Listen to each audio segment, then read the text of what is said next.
At the start of Cricbuzz Live today, our closing comments were that Owen Morgan had handed this chase to India on a platter. We wondered why he had decided to bat first. Well, at least he's done the first part probably slightly right because they've put on a decent total, and on 2 counts, we at Cricbuzz Live are happy because one of us have come very close to getting the score correct, and for sentimental reasons, it's very, very close to that 325 chase.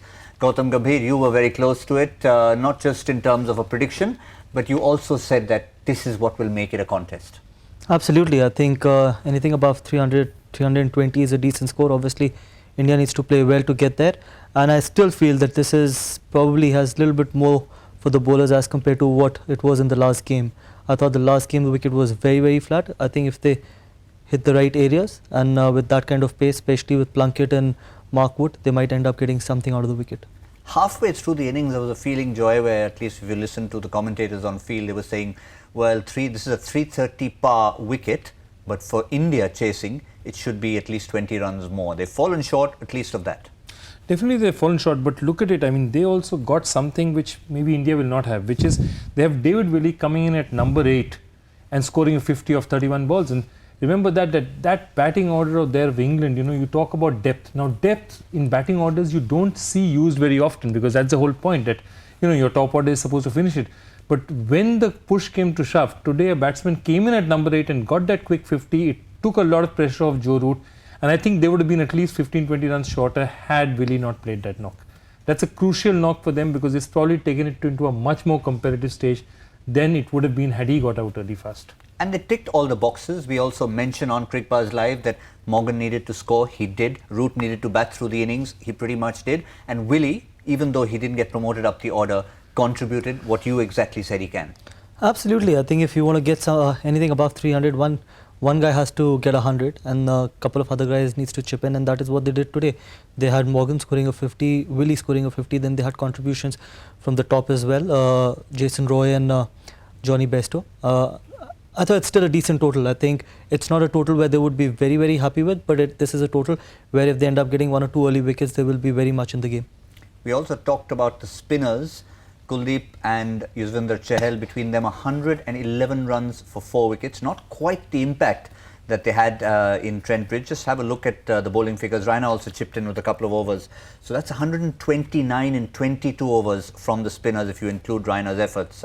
So not quite the impact that we thought would keep them down to under 300. Interestingly, I thought Chahal today was the better of the wrist spinners. He looked much better. His length was on.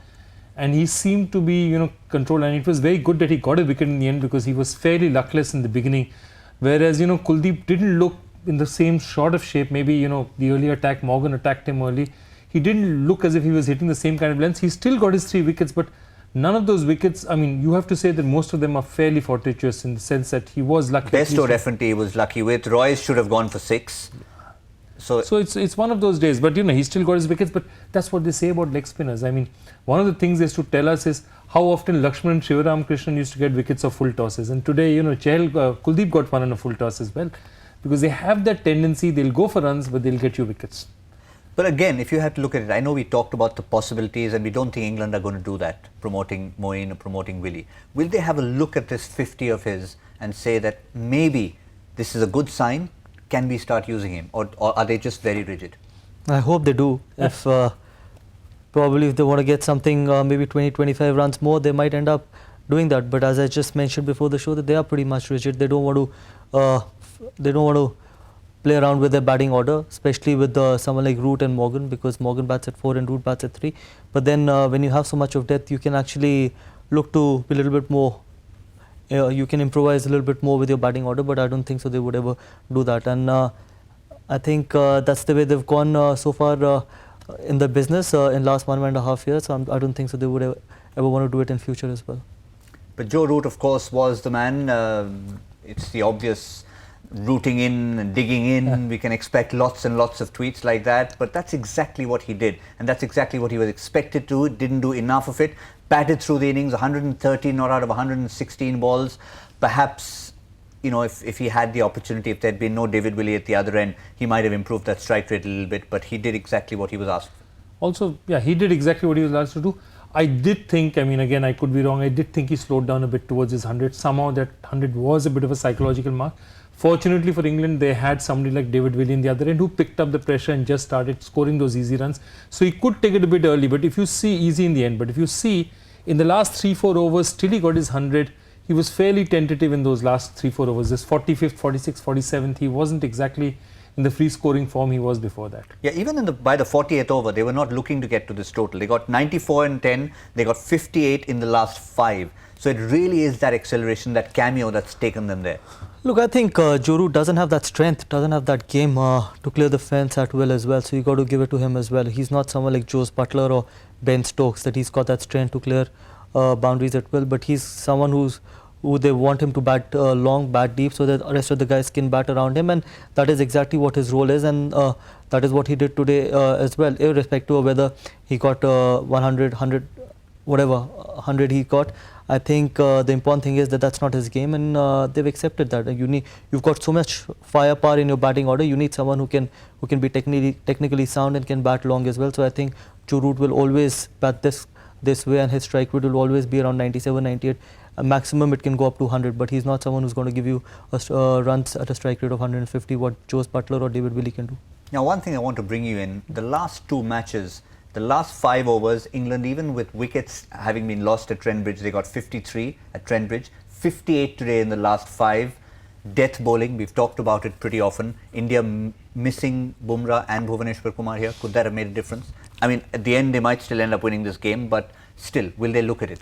Look, more than Bhuvaneshwar Kumar, it's Bumrah. I think Bumrah has got a massive impact on one-day cricket for India, especially in the first 10 and in the last 10 as well. He's not someone who bowls a lot in the middle overs, and I think that is the reason why India could use Kuldeep and Chahal in a different way, because they know that if they'll get 5 out of Bumrah in the first 10, and then they might end up getting 3 or 4 in the last 10 as well. So then what happens is that they can use 2 of the wrist spinners differently, but with Siddharth Kaul, Hardik Pandya and Umesh Yadav, obviously Virat Kohli would always be thinking that is it a better option to give your wrist spinner a go in the last 10 with 5 fielders outside the ring. So that probably is the case, that that is what Bumrah gives you with the more attacking option in the middle, because you've got a lot of surety in the last 5 or 6 overs from him. Sid Kaul is finding that it's a bit of a just that's the thing. I love Sid Kaul as a cricketer. His first IPL team was KKR. He was there in 2008. He's improved hugely to play for India, and all credit to him. He's done everything that his body, his frame, his ability can do. But bowling 4 overs and bowling 10 overs maybe is not the same game for him. He's definitely right now, I mean, clearly Virat Kohli saw that, maybe he'll be struggling to finish his 10. He finished him off in 8. And I think you can't, the problem with India is you're carrying a Hardik also, who you're slightly doubtful about, that he's here 10 over bowler, that jury is not out yet. Now you have a Siddharth Kaul also, you're not sure is a 10 over bowler. You have an Umesh Yadav, who's probably the best fast bowler among them, but he's not really a death bowler by instinct. So you have 3 bowlers out there, none of whom are really fitting that death category, and so you're asking yourself that this is an Indian team that no matter what happens in the middle is going to leak runs in the end, because what we talked about was 11 to 40, but if you look at 40 to 50 now for the Indian team, this 40 to 50 attack is not the best attack India has by a very long margin. But he's an interesting character, Sid Kaul. Just to digress for a moment, we had a lovely chat with him on Cricbuzz Unplugged, and before the interview started, he consumed this giant plate of biryani. And I sort of led into the interview asking him the first question is, I said, is that allowed? Isn't that part of a diet? He said, what diet? If I don't eat that biryani, I'm not going to get strength. So I don't look at diets. And that's a favorite subject of people in Calcutta as well. So, I mean, he's one of those people, he said, my diet is for my strength. And that's the kind of character he is. He's an interesting family. His father, I think, is Sai, was a coach at Sai. His elder brother played a lot of cricket for Punjab, was a very good cricketer. I think he was a wicketkeeper batsman. Yes. Kaul was a good wicketkeeper batsman. So he was really the kid of the family, looking up. It's like a Snehashish Saurav kind of case. And Uday Kaul was considered to be a fairly decent prospect for North Zone at one time. But, he's... Parallel continues. Snehashish, Saurav. Yeah. And, I mean, really, Siddharth has done so well for himself. But you have to say that at this point of time, you look at him, you have to say that T20 is probably his better format. I should add also the love of biryani, the parallel continues. And the parallel continues. Yes, Saurav won't admit it, but it's there. No, he's not admitting it. Saurav used to admit it openly for the longest time. Well, maybe nowadays fitness is my exactly. Best biryani I've ever had is at his wedding. But coming back to the Indian bowling, because once we have Joy in the studio, we start talking about food, it's endless. So I'm just blaming you for it. But coming back again, looking ahead to 2019, because let's remind everyone that the World Cup final will be played on this day in 12 months' time at the same venue. Who knows, it could be these two teams as well. Looking at this bowling lineup, I'm not saying we have to necessarily look 12 months ahead, but just overall looking at the balance of it in terms of 5 bowlers, 6 bowlers, all-rounders, how do you try to start constructing it? Look, I'm always someone who wants an extra bowling option as a captain, and it's always a luxury to have an extra bowling option as well, especially with the new rules and regulation with 5 fielders inside and 2 new balls. But then India do not have that luxury, to be honest. I think your 6th bowler is Suresh Raina, and I don't know how many overs can he chip in with, especially with 2 set batters in. Obviously, you've got 2 new batters, then he can chip in with 2 or 3 overs. But if there are 2 set batters in, I've got my serious doubts that how many can he chip in with 5 fielders inside. So I think that is where I think India needs to be very careful as well, because if someone's got a bad day, if someone's had a bad day, then I think you're walking on a very thin ice as well, that you never know that how you're going to cover those overs from as well. And there are times in one-day cricket where not only one, I think couple of guys can go for heaps, and that is when a captain would struggle as well. At the moment, I think India has been able to hold on to all this pressures because of the 2 wrist spinners, because they know that whenever India is under pressure, they end up bringing either Kuldeep or Chahal back to get the momentum back in their favour as well. But God forbid if one of these 2 guys have had a bad day, I think India needs to look at your 6th bowling option as well, which is very, very crucial against quality opposition. I don't mind, I think, playing against Bangladesh and all those. Or Australia. Yeah, to be honest, in current form, Australia as well. But then I think for a longer run, I think it's always good to have the 6th bowling option, which at the moment India do not have. But I just want to take you up on that, Gautam. Who is then? You've played the IPL this year. You've had a look at all these players. Where is that all-rounder? Is there an all-rounder you're seeing out there saying maybe he's a year away, 2 years away? Is there anyone who's even in the scheme of things?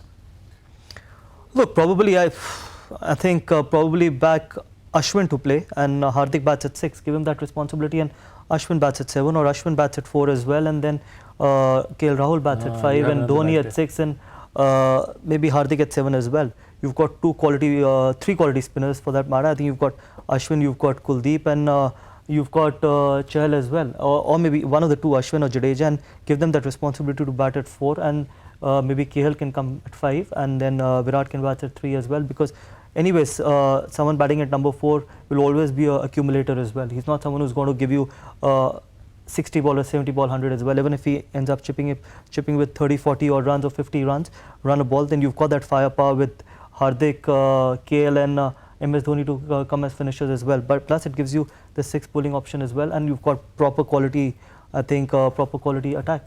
Radical but interesting suggestion. Another perhaps outside contender would be the younger brother or the older brother, Krunal Pandya. Not a bad option either. I think that's not a bad option too, but you could do that, especially promote someone like him to bat at 4 as well and give him that opportunity and see how many can he deliver. I'm sure that he could be a proper 6th bowler option, especially when on a wicket like Lords, or even on a wicket like Nottingham, where he can chip in with 5 or 6 overs, and you know that if someone's got a bad day, you've got that luxury of another left-arm spinner and your 6th bowler as well. Maybe if India has to experiment something, they should do it from now on, try and play 6 bowlers and see where it's going, because how Virat Kohli and whatever Ravi Shastri keeps talking about experimentation, I think that's the best way if you want to experiment and see whether that combination works for you going into the World Cup as well. Don't talk about individuals, talk about combination as well. I think we keep talking a lot about individuals, batting positions. So people want to bat at certain position, people want to talk about this batter, that batter, this bowler. I think it's more to do with the combination, and if there has to be any experimentation, it has to be from the combination point of view. Fair enough. You've heard it right here, and we hope the message can be passed through to the management there, because it makes a lot of sense. Because if you're talking about experimentation, it's not necessarily always the batting positions. It's about the personnel who are getting in there and adding to the balance of your side. Excellent points from Gautam Gambhir. But let's look ahead. Let's look at this run chase. Very close to that 325 from all those years ago. But let's drop the paddles. Two reasons. One is the era has changed completely. In those days, 325 was like 380 is now. Secondly, very different side from India. Top 3 are kings of the game. Your big problem if India bats is if they lose early wickets is a problem, because again we've talked about similarly exactly what he said. Because of the lack of all-rounders, your tail really starts 8, 9, 10, 11 is basically Umesh, Chahal, Yadav. You know, none of these guys have experienced Siddharth Kaul. So none of these guys can really, they'll hold and end up at best. You know, you say Umesh has scored runs, but you know, he's got runs when he's whacked it one day. It's, you know, every bowler has that day when it comes off this thing, but they're not standard bats. And that's, remember, their number 8 batsman gave them a 51 today of 30 balls. And that made the difference. So the big issue is that if they lose early wickets, they'd worry. If they don't lose early wickets, it's another cruise for them. Let me throw a number at you. I'm not fond of them, but I'll still throw it at you. Last 9 ODIs that India have played, one of the top 3 has got 100 every single time, except on one occasion when they were chasing 119, when it was a little difficult for them to do that. But that is again a sign of showing how good they are. Absolutely, I think their record speaks for them as well, and I think that's where I think they've carried the entire batting order. They've carried the entire team on their shoulder as well, the top 3 as well. I think a lot of credit needs to be given to the top 3 as well. But then you can't always be dependent on your top 3 as well. If you're too much dependent on your top 3, it can actually backfire anytime, especially in those big games. Come something like what happened in the Champions Trophy final as well.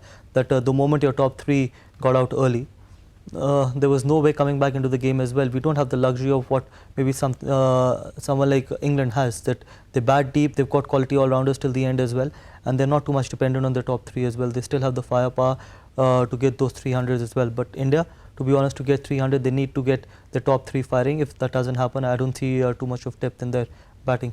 And it's not a coincidence, Joy, that these 3 gentlemen who got these hundreds for India happen to be the top 3 run getters since 2013.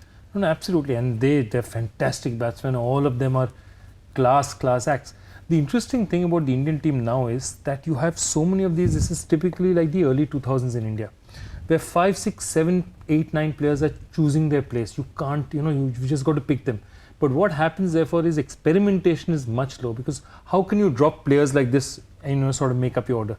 So that's one of the reasons that all-rounders and all are not really getting that much of a chance, because if you have such set players who are always delivering result, why would you want to change a winning formula? And that's precisely the problem that India is having right now. They have a problem that their top order is doing so well that the rest of it is really not being tested. They keep winning. See, if you lost 4, 5 matches because your 5, 6, 7, 8 were not contributing, maybe you'd think, I want to develop another all-rounder. That doesn't happen because these guys keep winning it for you. And Gautam, the ominous sign, if you had a look at that lineup, is we talked about the top 3. Guess what comes straight after the top 3? Number 4 in cracking form, KL Rahul. Yeah, that's always good to have when your batters are in top form. But then obviously Shikhar's not contributed enough on the tour till now, and I hope he delivers, because the kind of the way he was batting in the last game obviously showed a lot of good signs that he can carry that confidence into this game as well. But then obviously your top 4 are in very good nick.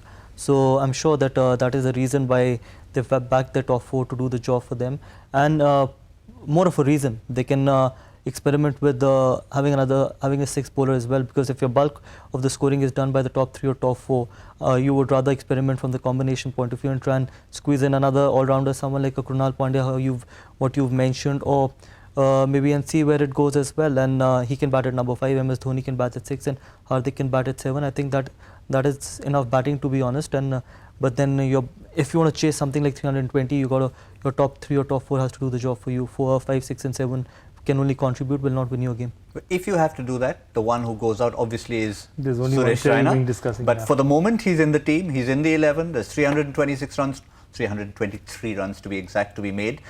This is perhaps going to be a chance for him, assuming that the top 3 are not as dominant along with KL Rahul. Yeah, I think he has to at some point, maybe he hasn't got the opportunity, make a statement during this tour. Because if he has to be on the plane to 2019, he's got to make a statement, because otherwise he's the only link you turn on and look at that side and say, he's the only one whose selection is even being debated. I don't think any of the others in the batting lineup is being debated. After that, the next one you're debating is obviously the bowling, and that's now being decided more on the basis of injuries rather on the basis of who you want and who you don't want. Just a final one, I know we didn't talk about it too much. Your assessment of the India's bowlers, other than, of course, Kuldeep and Chahal. I know it was not a great day for Siddharth Kaul, but just overall looking at Hardik Pandya, Umesh and Siddharth Kaul. Look, again, thought that there was not enough penetration, there was not enough fire, that they did the job for them. Like they bowled Hardik bowled 10, Umesh bowled 10, Siddharth Kaul bowled 8, but never looked like taking a wicket. It was exactly how we discussed about England attack in the last game, that there was not enough maybe fire in the bowling attack, that they were threatening the batter as well. The same was today as well. I don't think so. Either Umesh, Hardik or Siddharth Kaul looked like threatening the batsmen or looking to get them out as well. It was all about just containing and trying to squeeze in their overs and finish their spell as well. Maybe too flat a wicket, you never know. But then again, sometimes if you have to be apart from the league or if you have to be above the rat race, you got to look something different as well. I thought out of these three, Umesh is someone who's got the pace, who can still look to reverse the ball and stuff. But Siddharth has a lot of work to do as well. Hardik is an all-rounder. Obviously, you can't expect Hardik to be in the same class as Siddharth Kaul or Umesh Yadav, because they are primarily playing as the genuine fast bowlers. But I think Umesh looked much better just because of the pace and just because he's got that ability to maybe try and knock a couple of batters out in the middle overs, and that is what he did against Jose Butler. And marks out of 10 for Hardik's haircut? Every game I see a new haircut, and I wish I had that much of whatever hair to make that kind of hair. Not only haircut, he's now giving MS's latest haircut is thanks to Hardik. He was sitting and doing so. I mean, he's now spread his core competency to haircutting, obviously. But why didn't he help him shave as well? If Hardik was contributing so much, he was so lazy. He could have just shaved that. I tell you, you're not a fan of that. I can clearly. It doesn't seem to be. It's just, I don't know. It's a look. Maybe somebody. I think we should put it out there in Cricbuzz and say how many of you like it. MS looks 5 or 10 years older than what he is at the moment, and I think someone needs to tell him that he's looking far more older than what he is. I think he's pretty much very fit on the ground. He's quick. He's as fit as any other young kid. But I think the look makes him far more older than what he is. Fine. So before we reiterate the joy factor, we'll take a leaf out of his book and get views from you.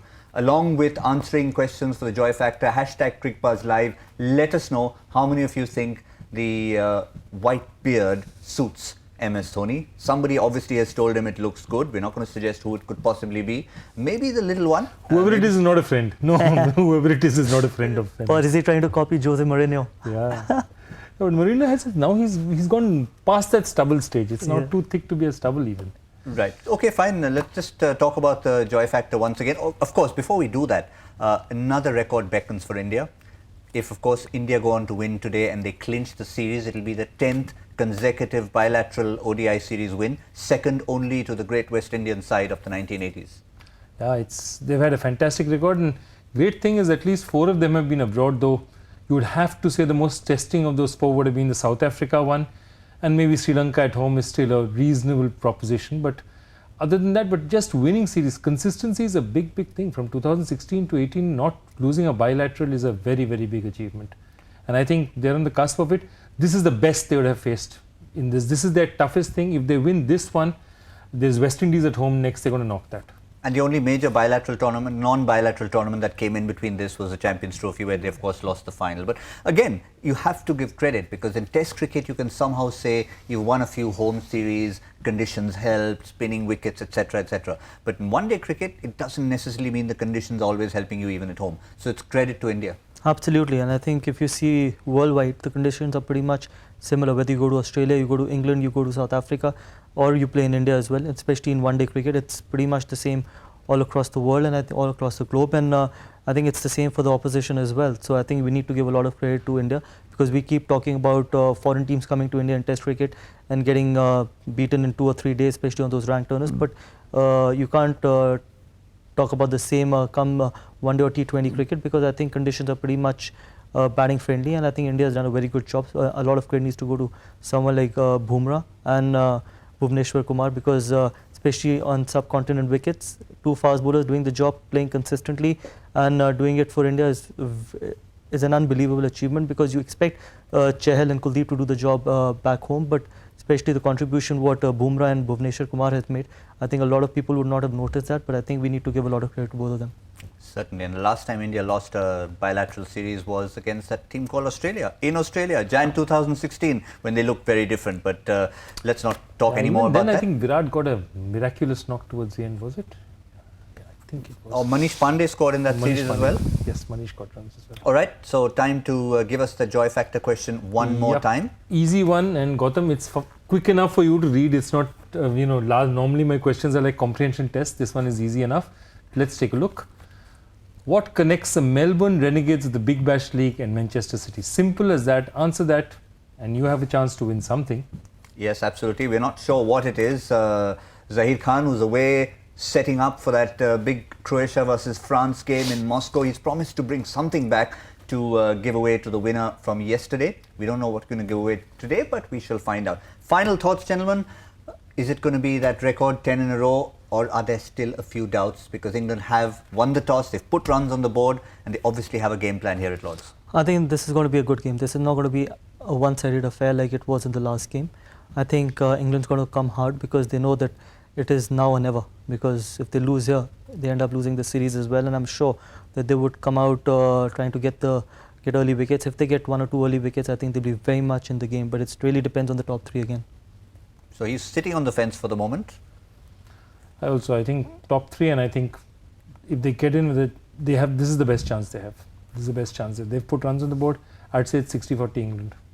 Fair enough, and at least it'll mean that all the negative comments we made here on Cricbuzz Live about Eoin Morgan, what's he done, why has he decided to bat first, he will certainly have some answering to do, because if England can come out on top, they obviously knew something that all of us didn't. Well, we'll assess all of that. Maybe we'll talk a little bit about England and Belgium that some people felt should have been happening tomorrow but has been preponed to today for whatever reason. And of course, maybe a little touch on Wimbledon as well. It's all from the world of sport, even though we may be on Cricbuzz Live. We'll see you after the game.